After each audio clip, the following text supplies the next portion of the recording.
Welcome here into Teal The Show. We've got Frank Frangie hanging out with us tonight. Frank, the Jaguars getting ready for another great game at the bank against the New York Jets. This is going to be an interesting one. 2 3-win teams, both playing. Obviously, somebody leaves with their 4th win. Could it be the Jaguars? Could this be the first winning streak of the year? Well, it could be. It's also an exciting day. Number one, you get a home game. Anytime you get a home game in cool, nice weather, that's an exciting thing. I also think it is special to be able to watch Aaron Rodgers. This is a 4-time NFL MVP, 4 times. This is a guy that's won a Super Bowl, has been a Super Bowl MVP. He's one of the great passers of this generation, and you don't get to see that every day. And look, I hope the Jags win the game, and I hope the Jags make it really miserable for Aaron Rodgers. But the reality is sometimes you get to see the great players in a sport, whether it's the NBA, baseball, golf, or football, and Aaron Rodgers is truly one of the great ones, and he'll be at the bank on Sunday. You know, I thought you were going to go a different way with it being a special game because they're wearing the throwbacks again. Yeah, and I love the throwbacks, by the way. And I love I've told you this, and I think most people feel this way. I wish they wore them all the time. Yeah. I wish that became their uniform. That's the uniform we so much identify with, or so many of us identify with. So it's going to be a special day on many fronts. All right, back to Aaron Rodgers. To your point, Aaron Rodgers has been leading that Jets team this season. Not necessarily the results or the Aaron Rodgers that a lot of people got used to seeing throughout his career, but Aaron Rodgers is 41 years old now. That is old in the NFL. Now, when Doug Peterson, the Jaguars head coach, was 41 years old, he was already coaching. He says he's still impressed with Aaron Rodgers and not sure how the 41-year-old is still out there doing it. Credit, right, to him and what he does in the offseason, what he does during the regular season, how he takes care of himself. Because this game can beat you down, physically. 41. I was 36 when I shut it down, so I think I was back with the Eagles. Yeah, as you mentioned, it's quality control when I was 41. But in your mind, you still feel like you're 21, and I know that's probably maybe he's not thinking 21, but he's definitely. And one of the things I've always appreciated about Aaron is just the way he approaches the game, and the fun that he has, and the excitement you see around him and what he can create on the field. Well, we all still feel 21 in our minds, for sure. But Aaron Rodgers is not 21 anymore, and he's not playing like the 21-year-old Aaron Rodgers. Yeah, by the way, I'm a lot older than Aaron, and I feel 21, so I get it. So no question. But he's still a good player. Threw for over 300 yards last week in a very close loss to the Dolphins. I'll say this. We say we're surprised. I'm surprised the Jags are 3-10. We had higher expectations. I think the team did too. We've had that conversation. Well, the Jets are a team I'm really surprised they're 3-10. The Jets have Aaron Rodgers. The Jets really built it for this year. Remember, they built it for last year, and then Rodgers got hurt right out of the gate and didn't have him. Well, now they had him this year, and that thing really became a disaster. They fired the coach, Robert Saleh.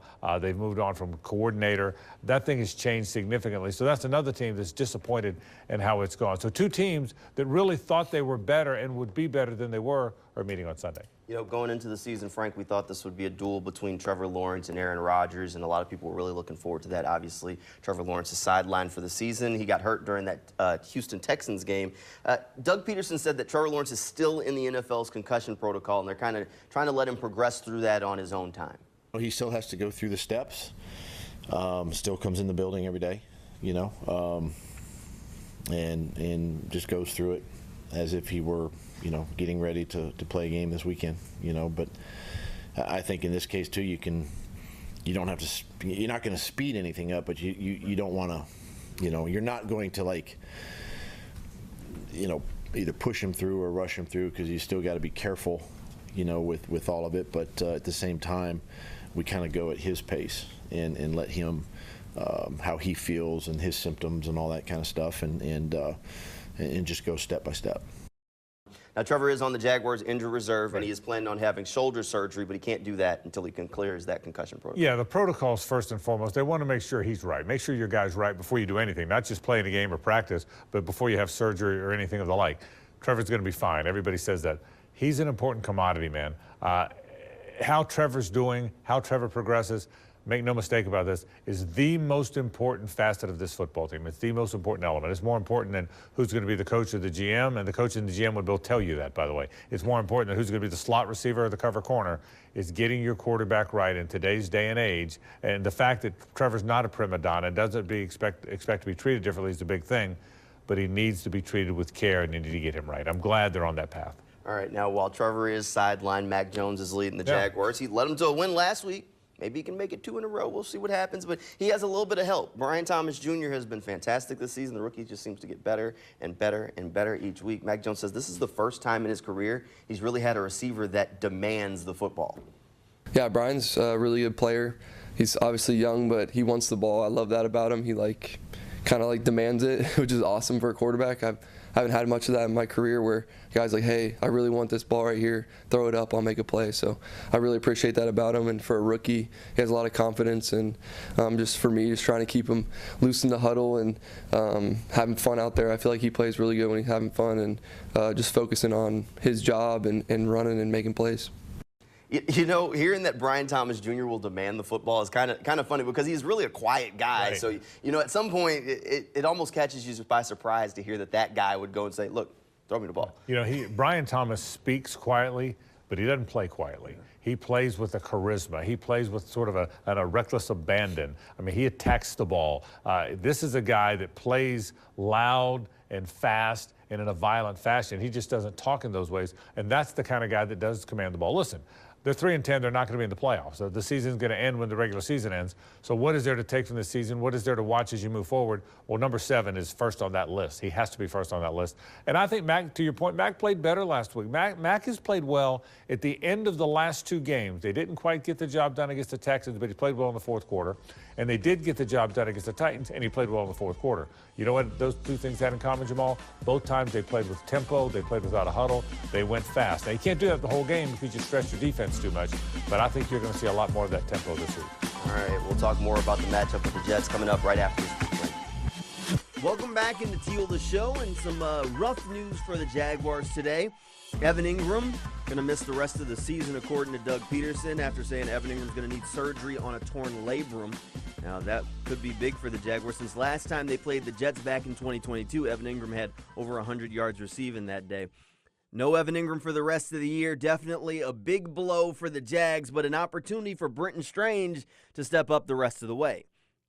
Frank, this is a big opportunity for the Jaguars. They've got to win. Right. And then now you try and get another win and maybe build some momentum down the stretch. The Jaguars really do have a cupcake schedule the rest of the way. So all of a sudden, if you look up and you say they've got 2 in a row, you start to maybe feel good that you might look up at the end of the year and they have 6 or 7 wins. Yeah, all the NFL teams have good players, make no mistake. But to your point, they play a team this week that has 3 wins like them. They play a team next week that has 2 wins, fewer than them. And then they play the 2 teams they've already beaten. So certainly they're winnable games.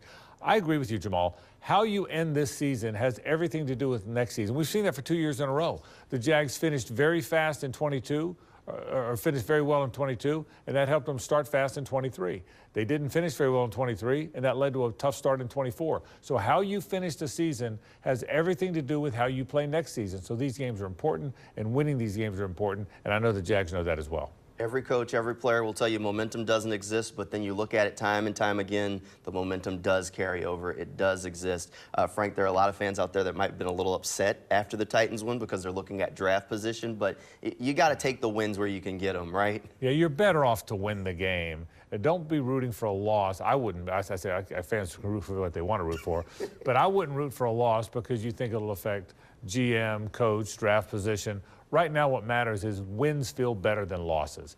Monday feels better. Sunday night feels better. Winning is better, and hope the Jaguars win and get on a little bit of a run that helps you moving forward. All right. Do you think they're going to win on Sunday? I did you a favor. I did the Jags a favor last week by picking the Titans. Yeah. So I'm going to pick the Jets. I'm going to do them another favor. Right. Look, I think this. I think the Jags have shown some progress, but they're still playing with a backup quarterback against one of the most legendary quarterbacks in the last 20, 30 years.